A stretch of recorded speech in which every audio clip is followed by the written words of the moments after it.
As my Batman-based lead-up to what is episode 100 continues, I'm going to talk about the darkest Batman book there may have ever been and ever will be. That is not hyperbole. But before I do that, make sure to leave a like and watch these plugs for my stuff. Over on my Patreon, I've finished uploading all pages of the 40-page comic anthology, Destructo Boy and Other Exciting Tales. And I am almost nearing completion of the first issue of Destructo Boy, Era of Alpha Cardinal, Part 1. It's about 25 pages, and I will hopefully be getting it on sale sometime in the coming months. And back on Patreon, I'm still in the process of uploading the pages to A Dead Fish in the Grass, a 166-page horror graphic novel set in the Old West. If you're still interested in buying the original printing of the Destructo Boy and Other Exciting Tales book, there are still a few copies for sale at $19.99 plus shipping, so check out the link tree in the description. Not going to be reprinted, I don't plan on doing that. I'm going straight to the Destructo Boy sequel issues, of which there will be 6 eventually. I might do that as a monthly or bi-monthly thing, I'm not sure yet. Also on my Patreon, you can vote each month from one of 3 video topics. Released in 1996, written by Denny O'Neil with pencils by Joe Staton, inks by Bill Sienkiewicz, and colors by Ian Laughlin. This is Batman: Death of Innocence. This book, whose title is a clever play on words, was released following Superman and Wonder Woman, The Hidden Killer, and Superman: Deadly Legacy. These 3 books were created as humanitarian comic books meant to teach people in both the United States and post-war countries on the dangers of landmines. The book itself begins with an article from Vermont Senator Patrick Leahy. Leahy himself is a fan of comics, primarily Batman. He has appeared in Batman Forever, Batman the Animated Series episode Showdown, Batman and Robin, The Dark Knight Rises, and Batman v Superman: Dawn of Justice. Leahy recounts a story to the reader of when his interest in landmines and advocacy for an international ban in the production, export, and use of anti-personnel landmines began. During a trip to a Central American country, he met a young boy who lost his leg after stepping on a landmine that had been planted near a farm his parents owned. Following this, Leahy founded the Leahy War Victims Fund as a fund for the creation of artificial limbs for landmine victims. He then asks the reader, what kind of people would scatter millions of bombs the size of a can of shoe polish, knowing it is usually civilians, and often children, who suffer? The answer is that many countries, including the US, produce and use landmines. But they are increasingly a weapon of the weak against the strong. A $2 anti-personnel landmine can blow the leg off the best trained, best equipped American soldiers as easily as it can pulverize a child. The story itself begins in Kravia, a fictional European country in the midst of a civil war. An American man named Ted Orbley, his daughter Sarah, and her friend Mariska are riding in a Range Rover through the woods, heading to their home. Unfortunately, a tire rolls over and trips a landmine, and the entire truck is lifted in a roaring blaze, with only Sarah emerging from the wreckage. A day later at the Wayne Corp offices, Bruce Wayne is chastised by the wife and mother, Mrs. Orbley. Oh, and also Sarah's missing, so you can imagine how Bruce feels about this. Bruce tells the grieving widow that they're doing everything that they can to work with the Kravians and find her daughter. But before she leaves,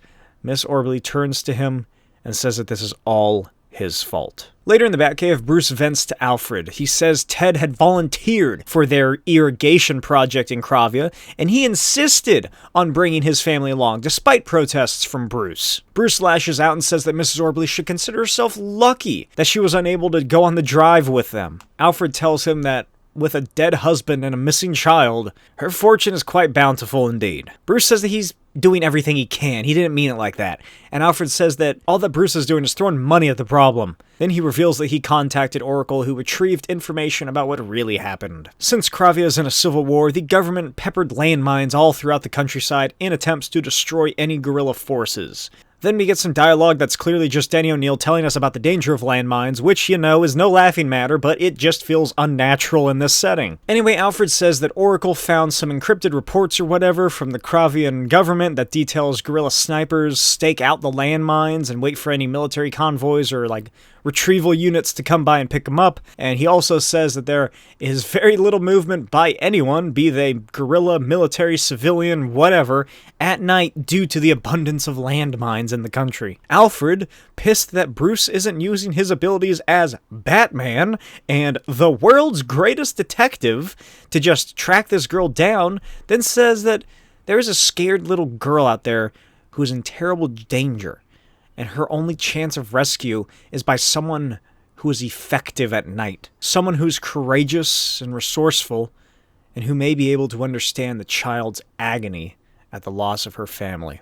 Less than 12 hours later, and 10,000 feet above Kravia, Batman flies in a shitty little plane he's chartered and parachutes into the country with a mine detection dog. Having memorized the maps, he knows which direction to go in, and the dog is, you know, it's just there as added security to sniff any bombs. So Bruce and the dog continue carefully until the dog grows agitated and it begins growling. And then a loud snap echoes through the wilderness and the dog is shot dead. A gorilla appears from the forest behind him, ridicules Batman, and then she cautions him of the minefield that he is currently standing in the middle of. And she's walks away and tells him to have a nice night. After the snipers left, Bruce travels the 100 yards, the length of a standard-sized American football field, for 2 hours. By the time he makes it out of the field, the sun is already rising, and he's able to follow the snipers' footprints. He climbs a tree and quickly contacts Oracle, who informs him that it may have been Colonel Franck, a high-ranking member in the rebels.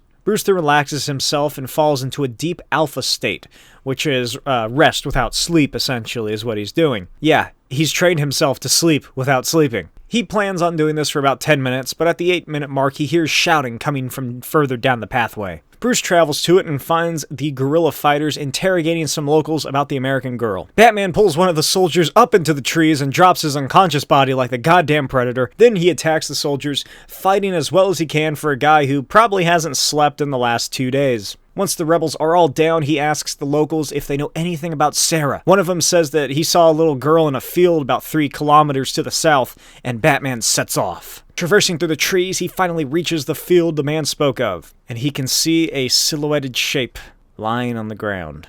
He hesitates to enter, takes the time to scan the ground, and slowly marches forward.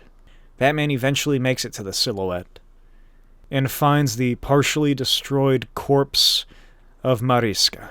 Batman then digs her a shallow and hopelessly inadequate grave, gives her a moment of silence, and follows his footsteps back to the road. Batman walks for the next day or so through the countryside, and eventually a downpour begins and continues as he slowly shuffles through a small village. He continues through the rain, and eventually he glances at something on the ground and activates his night vision.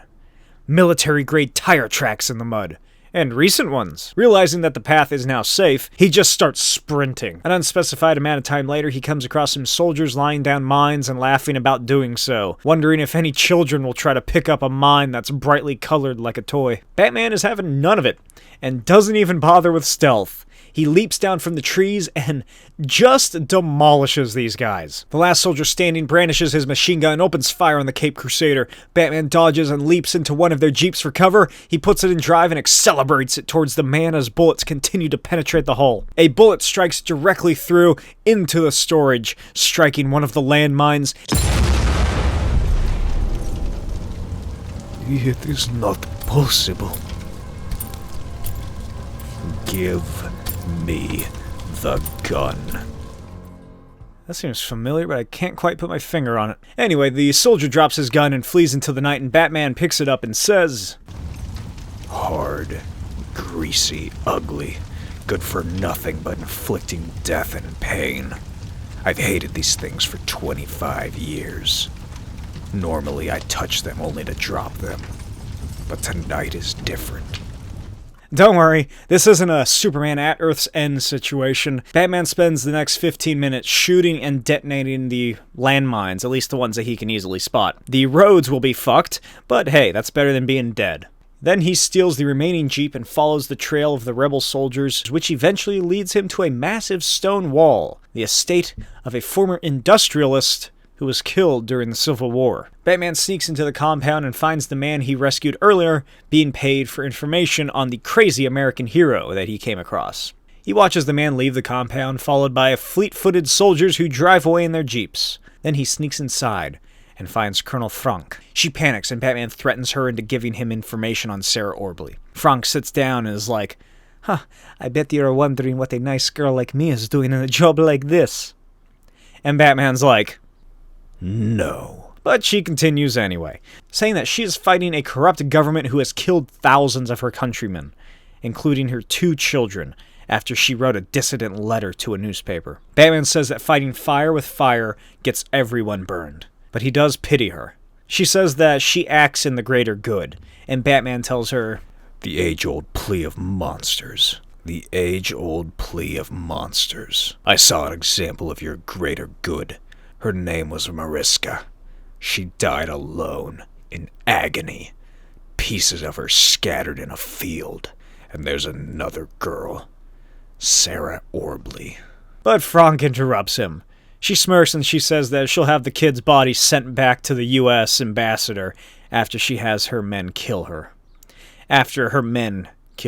Then Batman realizes something. The villager he saw taking money. The information wasn't about him. It was about Sarah Orbley.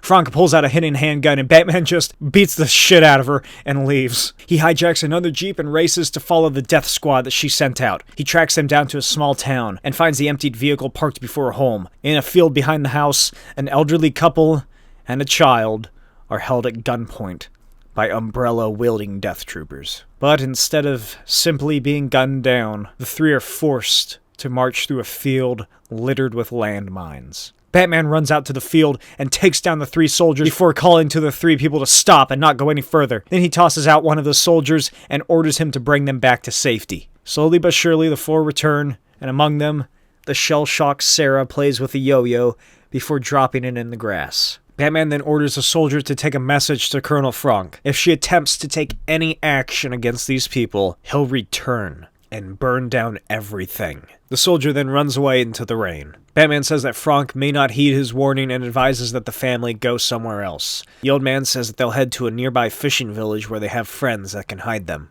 The old woman hugs the emotionless Sarah and prays for her to return home safely. Sarah silently waves as the couple walk back to their home and prepare their leave. Then Batman kneels before her and says that he's a friend of her mother and he's going to take her back home.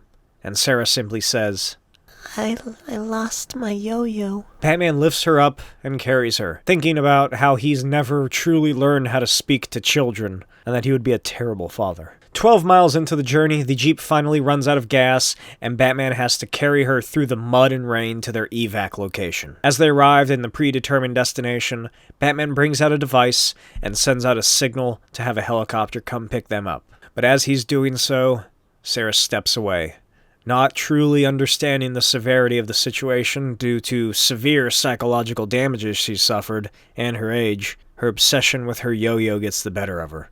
She spots a red, circular object in the dirt, about the size of a toy yo-yo. Batman turns around and cries for her to stop, but the fiery blast washes over his face, and he stands above a crater. The end. I hope you found some enjoyment in this just incredibly dark and bleak Batman story. Let me know what you thought of it in the comments below. You know, what did you think? What do you think of this Batman? He's kind of dumb. Although landmines aren't a particularly spoken of issue anymore, I do think that the comic's anti-war message is one that still holds true. The art is very nice. I particularly enjoy the panel of Batman emerging from the fire. That looks great. My only real issue with this comic is Batman's introduction. He comes across as ignorant of what's going on in the world. I just feel like Batman, especially the mainstream universe Batman, which this one seemingly is, wouldn't be like. What the story does show that even a superhero like Batman or Superman or Wonder Woman, like in those other books, they're unable to fight a threat like this, one that is on this scale and of this ferocity.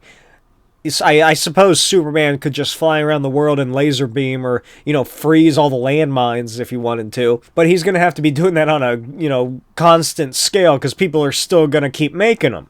It's not illegal to make landmines unless it got banned internationally, So really, it's just him fighting against the tide and losing. Batman, what is he gonna really do about it besides try and rescue this one girl? Wonder Woman, what is she gonna do about it besides, I don't know. I can't really think of what Wonder Woman would be able to do besides just help people afterward. That's all they can do is just help the survivors. This isn't a threat of traditional, stakes. They can't punch a landmine. They can't fight the people making the landmines because they're not doing anything illegal. They're just producing these objects. They could go after the soldiers and the war criminals and the generals, but then that brings into the question, these superheroes taking global affairs into their own hands, as yada yada, stuff like that. So it's a losing battle, for these heroes. But yeah, it's an interesting time for comics at this late 90s.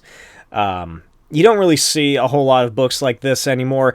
A couple of years ago, Marvel was going to do a team-up with Northrop Grumman, the weapons manufacturer. But yeah, that's really all I have to say about this book. It's very dark. Check out the other two, the Superman and the Wonder Woman books as well. I don't know, they're all right. I like this one the most, I think.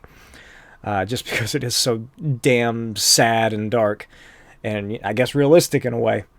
Check out Destructo Boy, Era of Alpha Cardinal, coming very soon. They have finally started printing it, so I will be getting this up on Etsy anytime now.